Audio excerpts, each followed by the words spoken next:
Hey, everybody. It's us. Zach and Keith are in the podcast studio today. I think you all know why. We're here to chat a little bit more in depth about our decision to close our podcast department. We admittedly did a really bad job of letting you guys know that we were doing it, how we did it, that 2 people lost their jobs, all of those things. And we'll just start with an apology for doing such a bad job about it. An apology that we're taking away a show that so many of you love. So we want to give that another shot to talk through, and we also want to respond to some of your comments.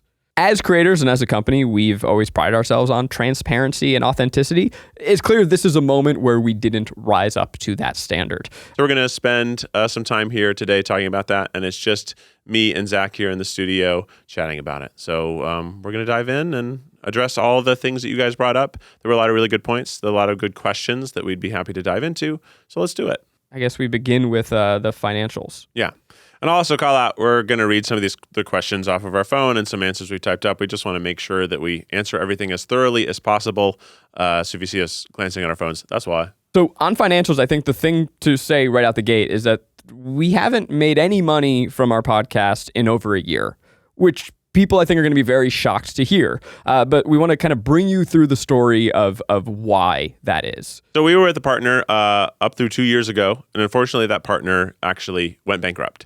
So super bummer for them. All the people who work there, like that sucks for them, and it sucked for us because we no longer had a partner. So we shopped around for a new one. And this is specifically our ad sales partner, right. The team that's responsible for filling the inventory. That is, if you don't know, the way that podcasts are paid for is through ads. That is how we support the team that works on this show.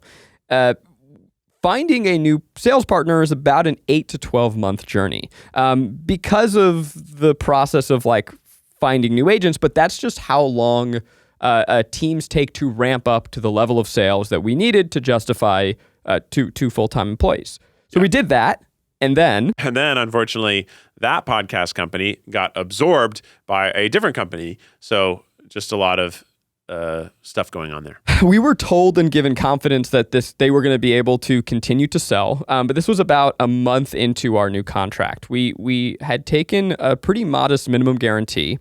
And which is where they give you some money up front, and then the ads they sell pay themselves back. And when you reach a certain threshold, then you start doing the normal split that a seller and a talent might share. But we actually, even to this day, never got past our minimum guarantee. And it was not a huge amount of money. It's just a sign of the amount of money there actually is in the podcast industry right now, or at least that our sellers were able to secure for us. And I'm not trying to shade the sellers either. I think this is a hard industry. I think it is not as easy as it used to be. But unfortunately, we just haven't made any new money from this project in over a year. Yeah, and so to be clear, like the minimum guarantee was supposed to be something we earn out within 3 months, and then we all start making money. And so that hasn't been true. Yeah, the podcast hasn't brought in any revenue for the past year and a half. It also, just as an extra thing to add to that, we are not really able to say no to certain ad reads that come in because they have to make their money back. We are contractually obligated to say yes to a certain percentage of ads that come in. So we have to read ads to support that, or else we default on our contract. To state the obvious, that ad money is the money that we use to pay the people in this department. During that time, we subsidize the show with revenue from other parts of the company for a lot of reasons, but mainly because like we love this show. We didn't want to lose the show. We didn't want to lose the people working on it. But as time went on, that got harder and harder. Also want to clarify, the show not making money for the last year is not any person working on this show's fault. There's nothing that anyone could have done to fix that problem. That was a problem that is sort of related to the podcast industry at large and inventory being sold. And also the podcast industry is entirely dependent on the economy, because a lot of the podcast ads you hear are direct-to-consumer digital brands, and a lot of those are funded by venture capitalists who have excess money when the economy is good. So when the economy is bad, there's less investors, which means there's less podcast ads, which means there's less to sell for the actual agents. There's a lot of things I'm saying here, but I just want to make it very clear. It's nobody's fault that the show wasn't making money. We are now nearing the end of our 2-year contract. And so we started to look again to say, okay, how do we start bringing revenue into this department? And it became clear that it was going to be another 8 to 12 month ramp up, if not longer. But also, as Keith alluded to, the podcast industry isn't what it was a few years ago. And so it became very clear that we weren't going to be able to have the level of revenue needed to support the wonderful people that make this show. And at that point, we have an obligation to make that call as early as possible so that we can take care of the staff here, give them as much a notice as possible, so that they can be paid for as long a period of time as possible while having that time and the umbrella of employment to find their next job. Yeah. We're going to give you as much insight into how we told Rainey and Jonathan as possible. There's some things we can't talk about, like legally. It's also like, I don't know, it's their business. Yeah, and ethically and legally. Yeah. But I want to say real quick too, like our impulse was not to talk about the financial part of this in that first episode because we didn't want it to seem like we were complaining or like we were the one suffering here. At the end of the day, I am aware that two people who we have loved working with dearly lost their job. And so like the department's money woes don't matter when it comes to real people, right? Yeah. So that is a huge reason. It's not the only reason. There are a lot of roads that converged here at the same time. Right. At the same time, you can sit with us. The hosts there have just been looking for a time to let that show naturally come to an end. It obviously started as a totally different show than what it has become, and they're just looking to pursue different things. Becky, on one hand, as Henry gets older, she's becoming a little bit more conscious of the stories she tells about him and basically not wanting to overspeak and regret putting something on the internet about him that he can't like say, yes, I want that on there. So she's just trying to almost censor herself from being able to misspeak about our son.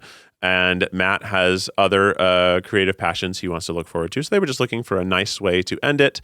And looking at that ending around this winter as well, all these things just converged at the same time. Yeah, it's we can't, with the revenue coming into the department, it's not enough to support the staff here, right? But then even more so, this department began with 4 shows, maybe 5 at one point. It grew to 4 shows. Right, yeah. and then it shrunk, and now, it was two people plus a part-time employee in Miles working on one show. It's just not something that we were able to support.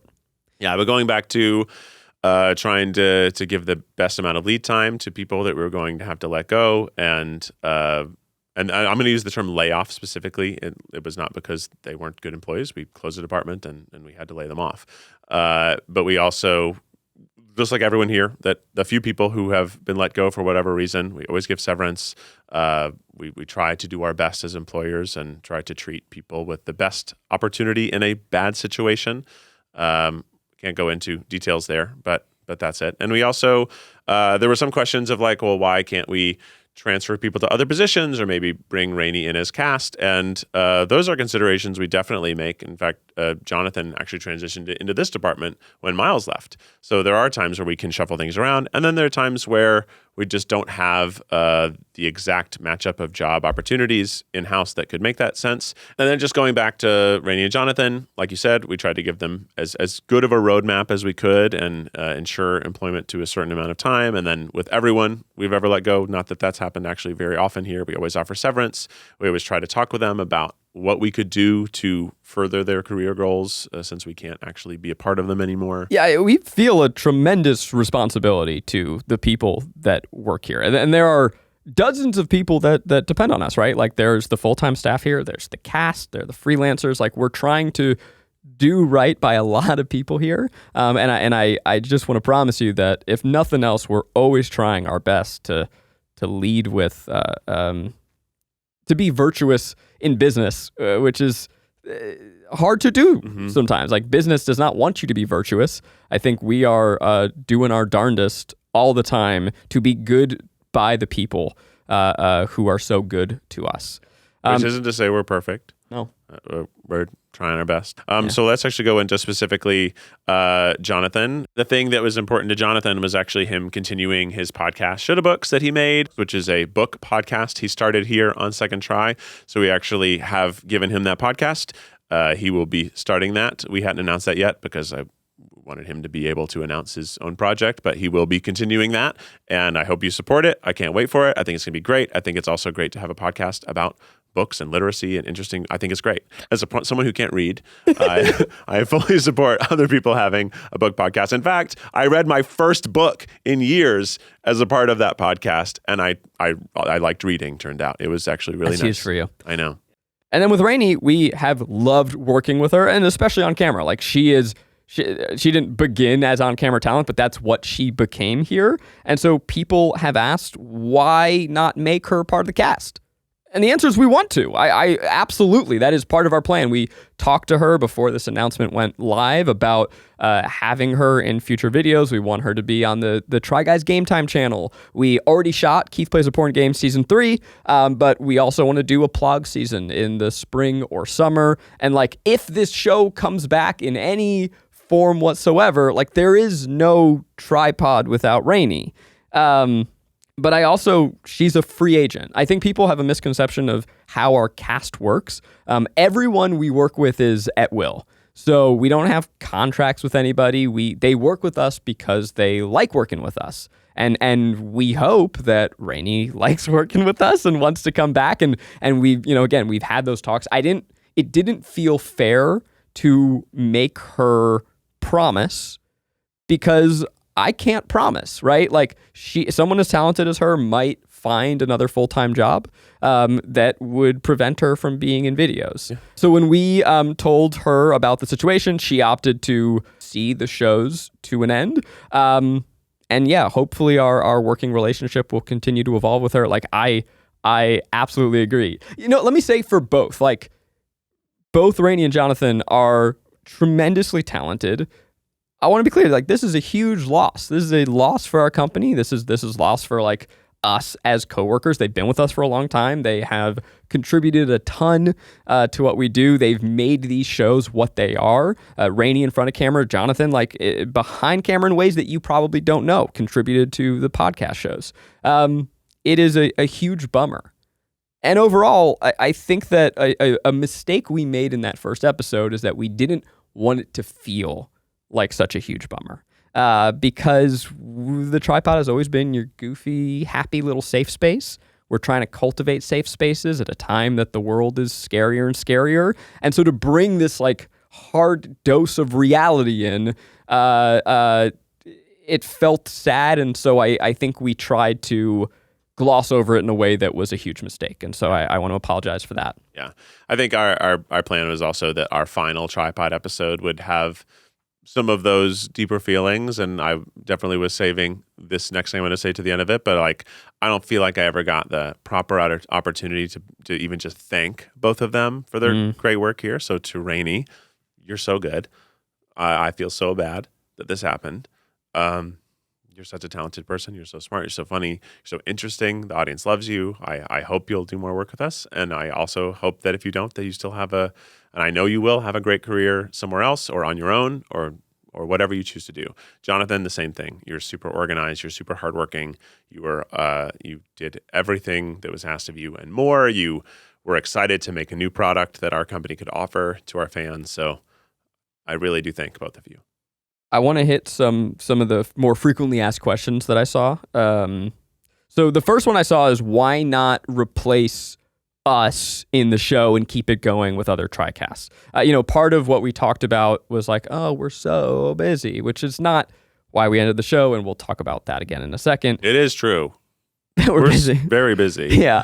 But the financial thing we talked about earlier is one of the biggest considerations, and bringing in new talent wouldn't solve that issue. In fact, it would make it worse because we pay everyone who comes and does stuff here. So it wasn't going to be the solution that I wish it could be. If that was possible, I would do it. But it might be possible in the future. And it might, and I hope we can. I hope we make more podcasts or bring this one back. Or honestly, the most important thing to me as we continue Second Try is to continue amplifying the voices that I think need to be heard at the time that needs to hear them. Right now, it's obvious which voices need to be heard, and I think we make Second Try shows that help reflect that, and we're also making new ones that I think reflect that as well. But I want as many avenues as possible for the talent here and the talent we someday will work with to be able to make cool stuff. So I hope I get to keep making cool stuff too at the same time. Another question I saw is why not find other roles for them within the company? like Mythical did when they shut down their show. Believe me, we had those conversations. We tried. Mythical is about 6 to 7 times our size, probably about 10 to 20 times our revenue. They just have more jobs. We're a really small company.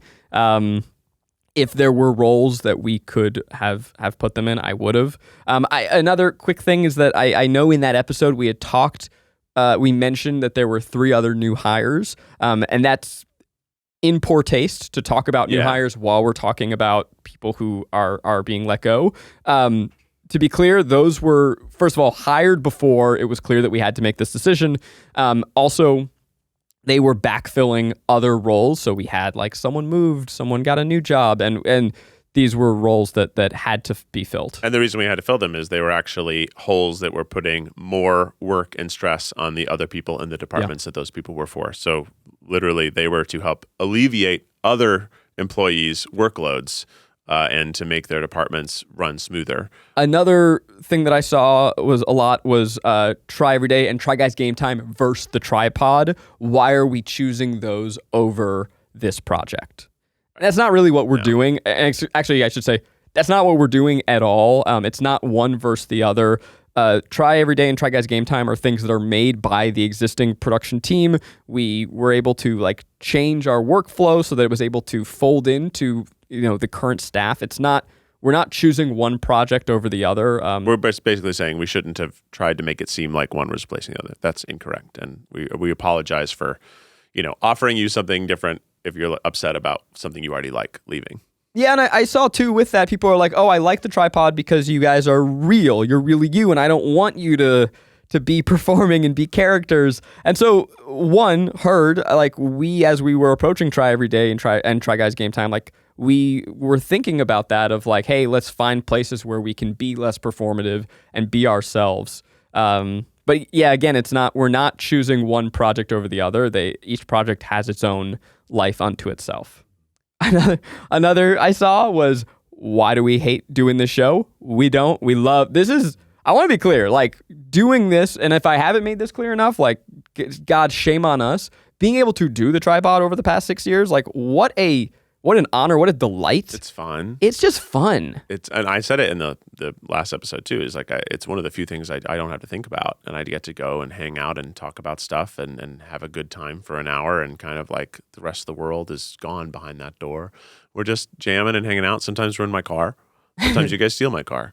Yep. And it's fun every time. Yeah, we kept this show alive, without revenue for over a year. It's and it was tempting to do it again. We tried to figure it out. I want to make that very clear too. Like we turned over every stone to figure out if it made sense to continue the show and how it could make sense to continue this show. We love doing it. I would be yapping in this room for the rest of my life if it were up to me. But also at the same time, like, we there is the consideration of our general time. We're COOs. We're also sort of chief creative officers as well, and we're talent in so many different things. So there actually is only so much time for Zach and I, and we spoke about it before, but we both have families now, and it is like I see Henry 3 hours a day during the week at most. So even if it were as simple as a couple hours a week of my time, which it's much more because there's logistical things as well. Like I want 1 to 2 more hours with Henry. I think I'm trying to be a good leader here at this company. I'm trying to be a good dad. I'm trying to do a lot of things at once. It's a very hard thing to juggle. So like I don't think it's bad for me or Zach to want to have a little more time with our family amidst trying to make so many things happen here at the company. I don't want anyone to think that that's why someone lost their job. It's just a consideration I'm trying to make. I'm trying to be as many places as I can as possible at once because I think it's important. One of the unfortunate things about we don't just make art, we run a company, right? We have all of these people who depend on us, which means that we have a responsibility to also make decisions that do the most good.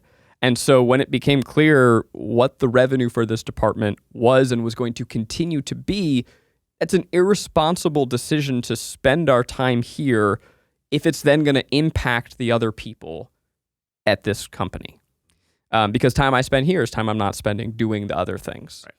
Right. Another thing that I saw is what makes me so special. And I mean me, Zach, specifically. So one of the reasons that we gave for the show ending was that I'm a dad now. I want to spend more time with my kid. Look, we were trying to come up with reasons for why. When trying to come up with reasons for why this was ending, I kind of thought, hey, dad wants to spend more time with his daughter. That's a reason that everyone will celebrate. And that was wrong. As fans have noted, Keith has a kid and Miles has a kid, and they're still here. When Keith went on paternity leave, I had to take on more, and it grinded me to the bone. But I didn't have a kid at that point. When I went on paternity leave, Keith had to do a lot more. And he hasn't told me, but I know it grinded him to the bone. But he had to do that while having a kid. Right now, I'm only able to come in once, sometimes twice a week. And that is requiring Keith but everyone to step up. And this isn't like something I'm choosing to do because it's fun. It's something that I have to do. It's something that is contributing to this very complex equation. I think that I, as a person, look, I feel very guilty. I feel guilty about this whole thing. I think that when I'm guilty, I over-explain and I overtake blame. And so that is why when we made that episode, I tried to just be like, it's because of me. Yeah. I communicate that Zach and I are both running this company together. So ultimately, we're always trying our best to make the best decision. And there's a lot of factors, like Zach said, but it's never one of us deciding. So like while Zach just said that sometimes he's taking all the blame, it's not true. We're always working together to come up with whatever the decision is. So if nothing else, the guilt is shared by both of us. But we'll try to get this wrapped up soon. I feel like we've yapped enough and tried to explain to the best of our ability. Let's talk real quick, just future plans. So as we mentioned, like we are going to have tripod mini seasons that will come out over the course of the year, whether it's Keith Plays a Porn Game or things like it, whether it's the Plog or things like it. To address a concern, like I know some of you are like, great, you're taking a show I love and putting it behind a paywall. Yeah, that doesn't seem fair. You're right. I don't know what we're going to do there. We're going to have to figure out, putting it on second try is like how we can afford to make shows. But absolutely, like we want to find a way for you guys to get to consume and enjoy that too. But those shows they can't just be supported by YouTube AdSense because they'll also lose money there. Yeah. And it's a big balance, right? Having a streaming platform is we need to provide value to the people who are paying directly for that. And we also are trying never to alienate the people outside of that who want to be entertained too. That's a balance that we're still trying to figure out. Will the tripod return? I don't know. Maybe. I hope so. We hope so, but it didn't feel fair or right when we were announcing this to say, we're taking a break. We're going on hiatus, because I want to be clear. Right now, we don't know the future. We don't have any firm plans to bring it back. When it comes back, will it be the same show? Will it be? I don't know. And it didn't feel fair to give you that false hope. Again, we have the One Direction scars still hit deep. Yeah. We'll wrap this up with one more apology to all of you guys for going through this, because one of the things that I actually hated to see, like, if you want to be mad at me, like, I can take that. I get it. It's a decision that we made, and I can feel that. What I actually really didn't like seeing was commenters fighting and defending us on their behalf, and then getting into arguments with each other. I don't want our community to fight with each other. That to me is not what we're trying to foster here. So I get it.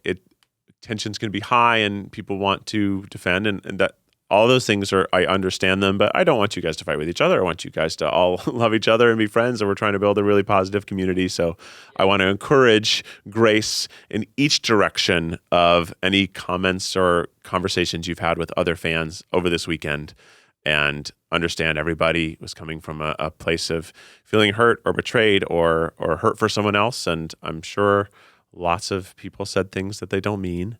And no, it's like seeing the way that fans were fighting each other is so antithetical to what we are trying to build in a way that is like, okay, I need to take a deeper look there and see, like, what are we doing or not doing that that created this powder keg.